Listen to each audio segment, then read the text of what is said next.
I was born in St. Paul, Minnesota, and I grew up in what has been called the historic Rondo neighborhood.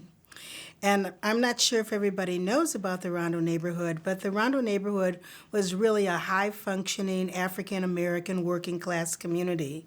And unfortunately, that community was destroyed by public action, and that was to bring the I-94 freeway directly through our neighborhood. I was lucky to grow up in that neighborhood, but I was also impacted when that neighborhood was destroyed. In college was the first time that I actually got involved actively in civil rights. There was a wonderful project that I participated in that created opportunity for college students to actually get on buses and to travel to the Deep South and to participate in voters registration. That experience was a learning experience, but it was also a very frightening experience because it really was my first time of going deep into the South and really experiencing face-to-face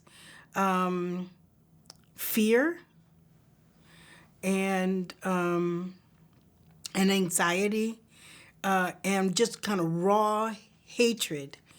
And I'd never really experienced that before in my life.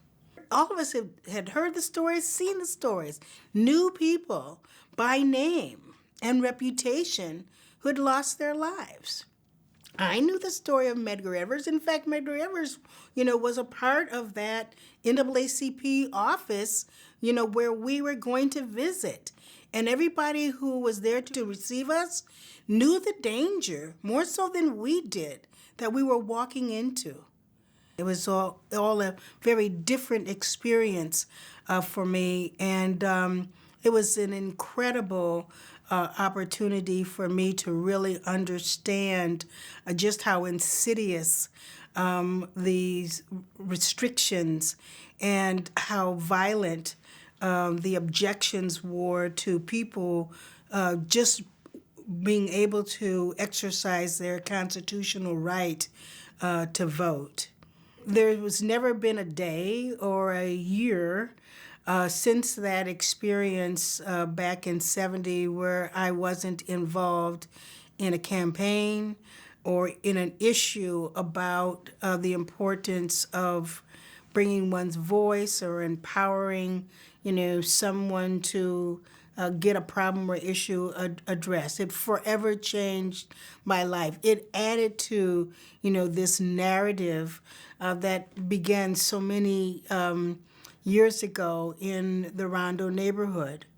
Martin Luther King said this. I didn't say this. He said, everybody can be great because everybody can serve. And I think that's absolutely true.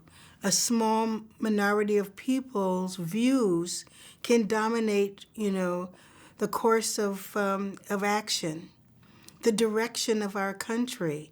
And if people would just speak up, share their voice, lend their voice, a lot of things could change. And sometimes, especially now, I think that adults are being inspired by the voices of our youth. And for that reason, I want to give them a megaphone.